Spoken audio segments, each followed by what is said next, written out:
todas las ciudades que están hoy representadas por sus habitantes, esta preciosa capital departamental con esta rambla divina que pude recorrer ayer, que pude recorrer un poquito hoy. Estuve encontrándome con mucha gente y yo les quiero agradecer a todos el cariño, a todos el recibimiento afectuoso siempre y respetuoso siempre.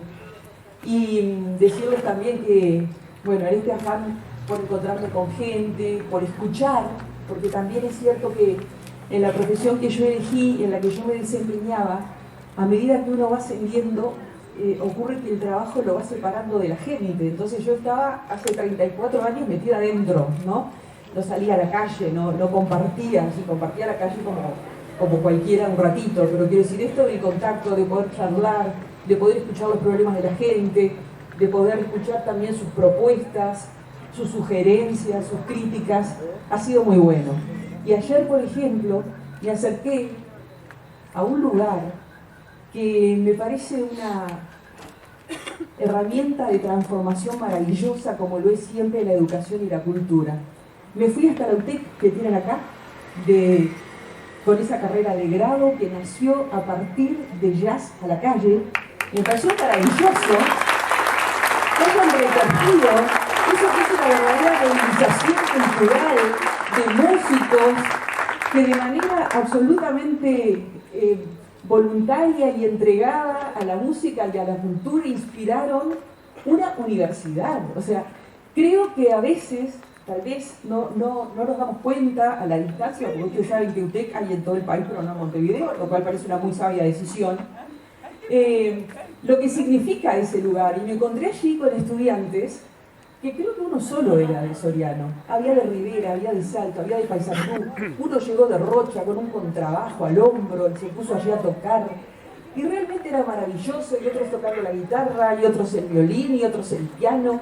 Y todos muy felices, teniendo la posibilidad de tener una carrera aquí, en Soriano, y gente que venía también de Montevideo, porque también había dos de Montevideo que se vinieron a vivir a Soriano, y profesores, me encontré con uno que era de Entre Ríos, otro que era de Santa Fe, hay brasileños.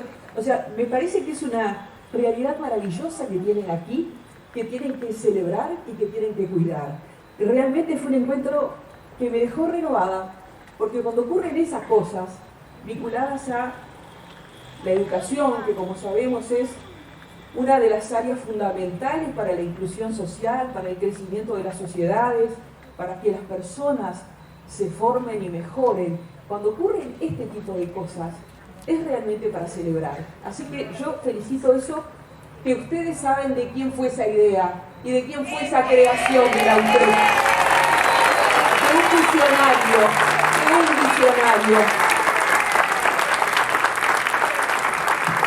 Y tenemos que recordar esas cosas, en momentos que a veces no son fáciles, defender esas cosas. Porque no solo existe la UTEC que permite que jóvenes en distintos departamentos del país elijan y se formen en carreras que están muy vinculadas con el futuro. Yo hoy más temprano estuve en Fraiventos, allí en el campus universitario de la UTEC estudian mecatrónica, estudian logística, estudian tecnologías de la información, ingeniería biomédica, estuve en laboratorios que parecían la NASA, ¿no? También estudiantes de todos los departamentos. La UTEC, pero también la descentralización de la UDELAR, porque ahora hay UDELAR en distintos puntos del territorio nacional también.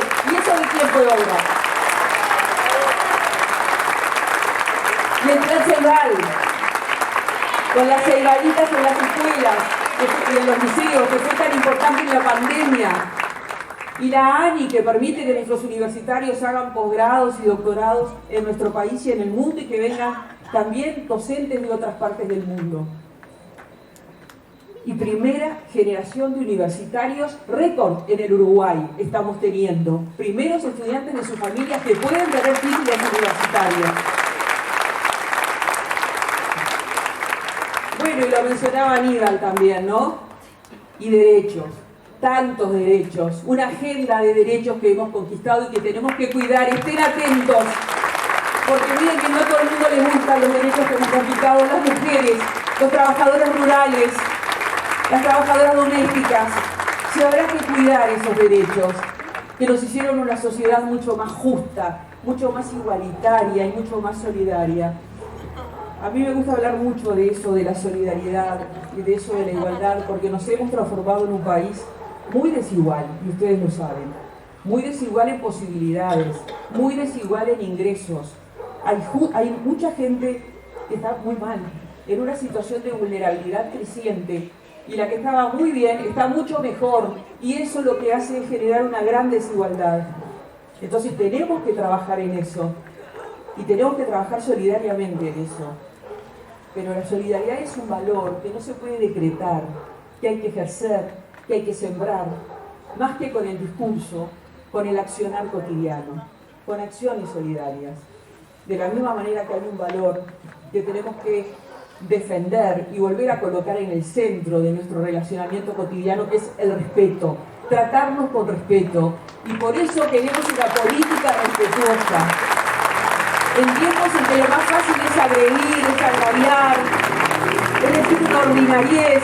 No queremos ordinariez, queremos una política de nivel, una política que esté a la altura de los ciudadanos, a la altura de una ciudadanía que ha vivido muchas situaciones difíciles a lo largo del tiempo, que ha dado la vida para que nosotros tengamos la posibilidad de estar en estos estrados y todos tengamos la posibilidad de poner un voto en la urna. El respeto, la solidaridad y una convivencia pacífica son la clave para que volvamos a ser el país que nos identificó a nivel internacional. Una sociedad respetuosa, una sociedad solidaria, una sociedad pacífica. En estos días en que estoy cara a cara con la gente, conversando con la gente, yo noto que todos queremos eso, que todos los que estamos viviendo en este país queremos eso, por lo menos todos con los que yo converso. Trabajemos por eso, trabajemos solidariamente por eso. Y estamos en un momento en el que se vuelve muy importante también, a propósito de hablar de la solidaridad, ir al encuentro de esos ciudadanos que están en peores condiciones. Hoy estuve conversando con gente de aquí y uno de los temas que me planteaban con mucha preocupación es un tema con el que vengo insistiendo desde hace tiempo, o por lo menos en mi discurso desde que estoy en la política, pero mi preocupación como ciudadana desde siempre es la pobreza infantil. Y hoy me decían aquí que tienen poblaciones muy vulnerables, y me decían que los niños en los comedores escolares pueden comer de lunes a viernes, pero que los fines de semana no tienen para comer, y que entonces recurren a merenderos, a ollas populares, a resolver esa situación como puedan. Bueno, eso es muy injusto, eso es muy injusto. La pobreza infantil tiene que estar en el centro de nuestros desvelos. Los niños tienen que volver a estar en el centro de nuestra sociedad, de nuestras instituciones, de nuestros presupuestos.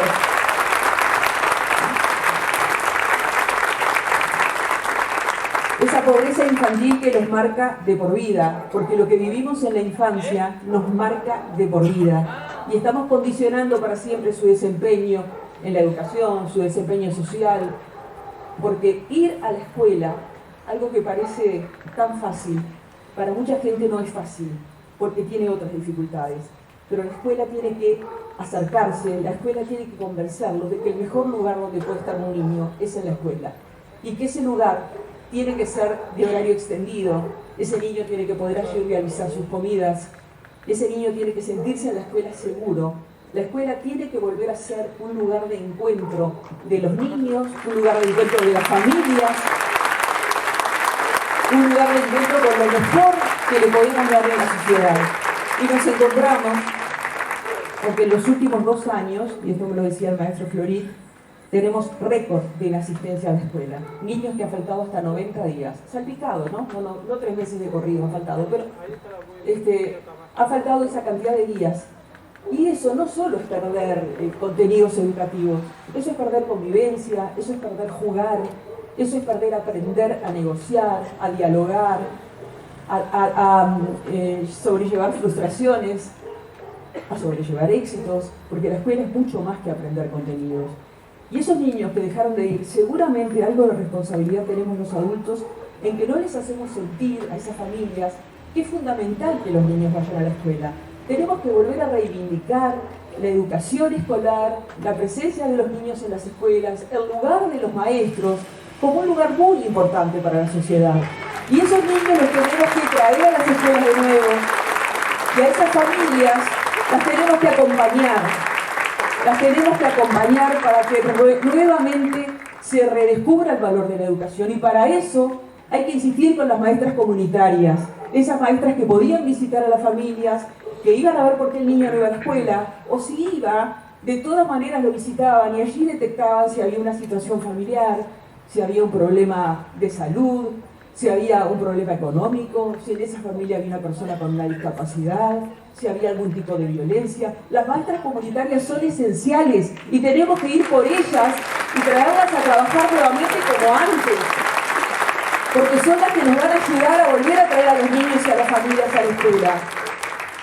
Además de que la escuela tiene que ser un lugar de encuentro para las familias, además de que las familias tienen que sentir que en la escuela pueden alcanzar cosas que fuera de ellas no. Y estos niños que son pobres y que viven en familias pobres, porque eso ustedes lo saben, los niños pobres no son solo ellos los pobres, están en familias que son muy vulnerables, que en muchos casos, lo conversábamos hoy también, han perdido una serie de hábitos, han perdido una serie de destrezas, porque la pobreza, cuando es estructural, cuando es de varias generaciones, la gente pierde todo, pierde hábitos. Hoy me decía una maestra, pierden la noción de la hora, llegan a cualquier hora. Sí, también eso es la pobreza. Y eso es muy violento. Ese tipo de situaciones, que de pronto alguien puede decir, bueno, si llegan tarde, no saben qué hora es, el tema de la higiene, pero todo eso es estar viviendo situaciones de violencia. Y esas cosas las tenemos que poder resolver, porque desde el punto de vista cuantitativo no es tanto. Hay plata para tantas cosas, tiene que haber plata para esto, para rescatar a los niños, para rescatar a sus familias, para volverles a sentir que son dignos, que tienen dignidad como personas en este precioso país y que los vamos a cuidar y que vale la pena estar en la escuela y que vale la pena seguir adelante y que vale la pena estudiar y que vale la pena formarse para trabajar. De todo eso es que estos días también estuve conversando con tanta gente en distintos puntos del país. Pero además hoy, aquí, en este departamento, me agregaron de forma muy acentuada y muy fuerte una preocupación por el tema de la salud. Conversé con varios trabajadores de la salud aquí en Mercedes y me trasladaron realmente una serie de dificultades que son graves, que no son el único departamento ni la única ciudad que los tiene.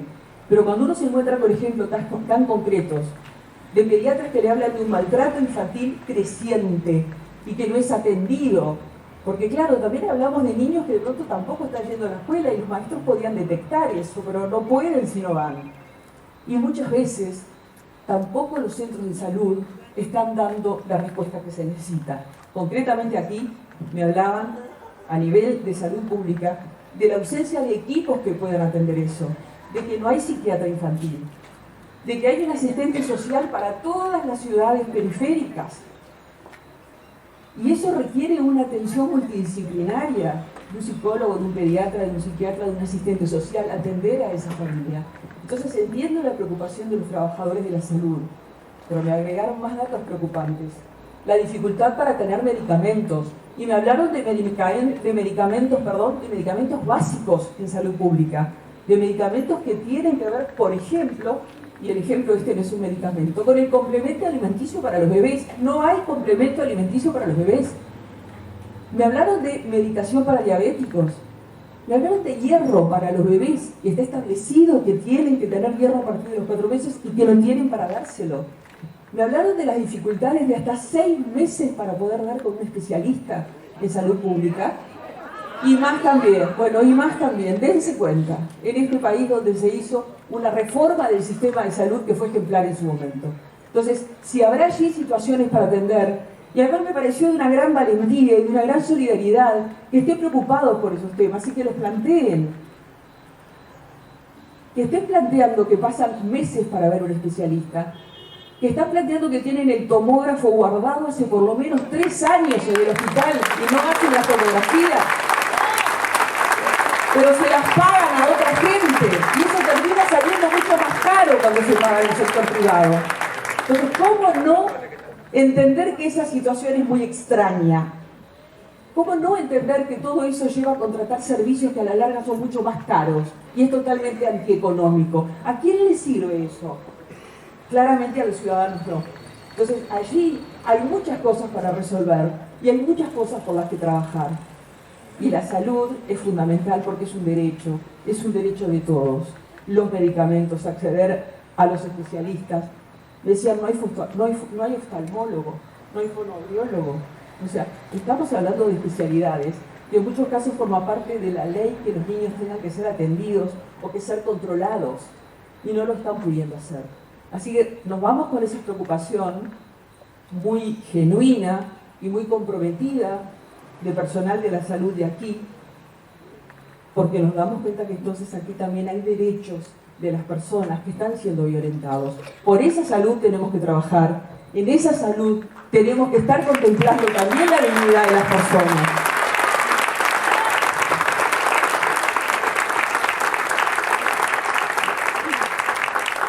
Y está el tema del trabajo. El tema del trabajo como una preocupación de las personas que ven que hay tareas que desaparecen y que no se pueden reinsertar en otros niveles. Hay tareas que desaparecen que lo estamos viendo a diario, ¿no? En lugares en los que nos manejamos, un supermercado, la gente que pesa la fruta, que ahora lo hacemos nosotros, mirando la pantallita nosotros. Los porteros en los edificios, es una realidad que también, ¿y esa gente cómo se recicla? ¿Dónde va? ¿De qué trabaja? Eso es algo que tenemos que pensar, porque tenemos muchos ciudadanos en esa situación. Y los jóvenes requieren también prepararse para esas tareas del futuro, que en muchos casos todavía no está demasiado claro cuáles van a ser, pero lo cierto es que se tienen que preparar para adaptarse permanentemente a las nuevas exigencias, y la adaptabilidad va a tener que ser una característica de las personas. Y pensar en carreras cortas, en carreras que les permitan ir de una universidad a la otra, cambiar de una carrera a la otra, es clave. La flexibilidad para poder estudiar, para que se mantengan en el sistema, es muy importante. Y también tener en cuenta las cosas que les importan, las cosas que les interesan a nivel académico. Yo vi fascinados a los jóvenes en estas carreras que vi hoy y que vi ayer. Los vi realmente entusiasmados. Y eso me parece clave, estar entendiendo qué cosas necesitan y además que tengan inserción laboral del 100% no es un tema menor. Así que creo que eso es uno de los temas que está encontrando sus respuestas en este tipo de visiones que en este caso tuvo el expresidente Mujica con respecto a una universidad que tuviera esas características.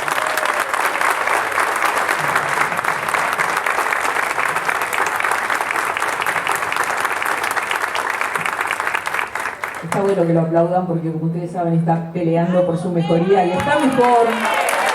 Ya anduvo arando ayer. Y además se enteran de todo, leen todo, así que van a saber de este aplauso y de ese cariño que ustedes le mandan calurosamente a través de ese aplauso. Pero sí, eso fue una idea absolutamente visionaria. También decirles que además de la infancia, que además de pensar en la formación de los jóvenes, tenemos que pensar en los adultos mayores. Tenemos que pensar en la soledad de los adultos mayores también. En esa etapa de la vida que afortunadamente se ha prolongado, porque vivimos más años, en muchos casos esos más años se viven bien de salud, pero con otras dificultades agregadas. Una etapa de la vida en la cual se incrementan los gastos en salud, se incrementan los gastos de transporte, los gastos en alimentación, porque nunca falta algún tratamiento que hay que hacer y que requiere determinada dieta. Esa etapa de la vida que es más cara, que es más larga, no ha sido básicamente pensada por las sociedades. No es solo un problema en Uruguay, es un problema del mundo. Pero en Uruguay estamos hablando de una situación que es clave porque es la mayoría de nuestra población.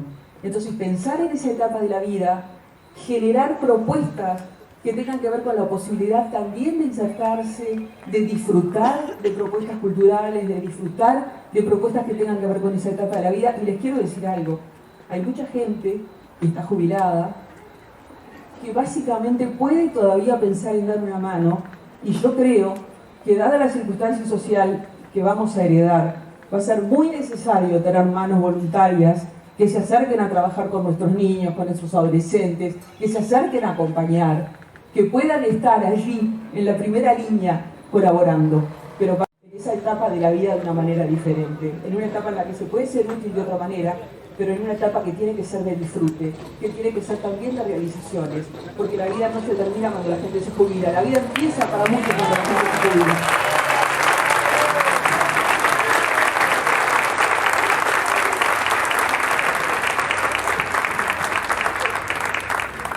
Y yo les decía, el primer día que me presenté en la Huella de Sedeñi para trabajar, por invitación de Mujica y Lucía, en qué lugares no me iban a encontrar, que no me iban a encontrar nunca en el agravio, que no me iban a encontrar nunca en la mentira, que alguna gente todavía defiende, mentir, que no me iban a encontrar en ese lugar que deteriora y erosiona la política.